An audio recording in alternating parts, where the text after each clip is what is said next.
মনে করি আমাদের দুইটা সমান্তরাল রেখা আছে, তাহলে এখানে একটি রেখা এবং এটি আরেকটি রেখা যা প্রথমটির সাথে সমান্তরাল। আমি যতটুকু সম্ভব সমান্তরাল করে আঁকার চেষ্টা করছি, তাহলে এই রেখা দুটি সমান্তরাল।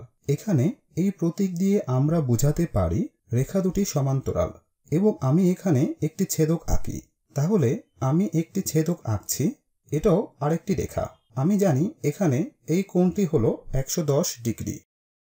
আমরা এখানে আরো কোনো কোণগুলো পরিমাপ করতে পারি। আসলে প্রথমে আমরা যা খেয়াল করতে পারি তা হলো অনুরূপ কোণ হলো সমান। সমান্তরাল রেখা এবং ছেদকের মাঝে এই কোণটি এই সমান্তরাল রেখা এবং ছেদকের মাঝের কোণটি সমান হবে, তাহলে ঠিক এখানে এটিও 110 ডিগ্রি হবে। আমরা জানি উলম্ব কোণগুলো পরস্পর সমান, তাহলে এটি যদি 110 ডিগ্রি হয়, বিপরীত দিকের প্রতিচ্ছেদের এই কোণও 110 ডিগ্রি হবে।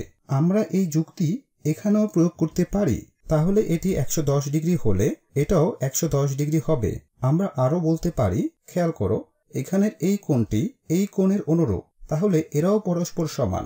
এখন এই বাকি কোণগুলোর কি হবে? এখানে এই কোণ একটি বাইরের রেখা।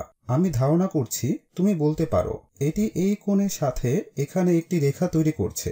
এই গোলাপি কোণটি এই 100 ডিগ্রি কোণের সম্পূরক, তাহলে এই গোলাপি কোণ যোগ 110 হলো 180 ডিগ্রি এর সমান।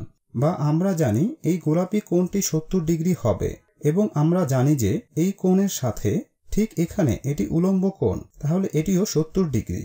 এই কোণ এই সমান্তরাল রেখার নিচে ছেদক সহ নিচের দিকে বামে। আমি ধারণা করছি তুমি বলতে পারো ডানের নিচের এখানের এই কোণের অনুরূপ, তাহলে এটিও 70 ডিগ্রি। এবং আমরা আরো নির্ণয় করতে পারি এখানে এই কোণটি এই কোণের সম্পূরক। তারপর আমরা নানা রকম যুক্তি ব্যবহার করতে পারি।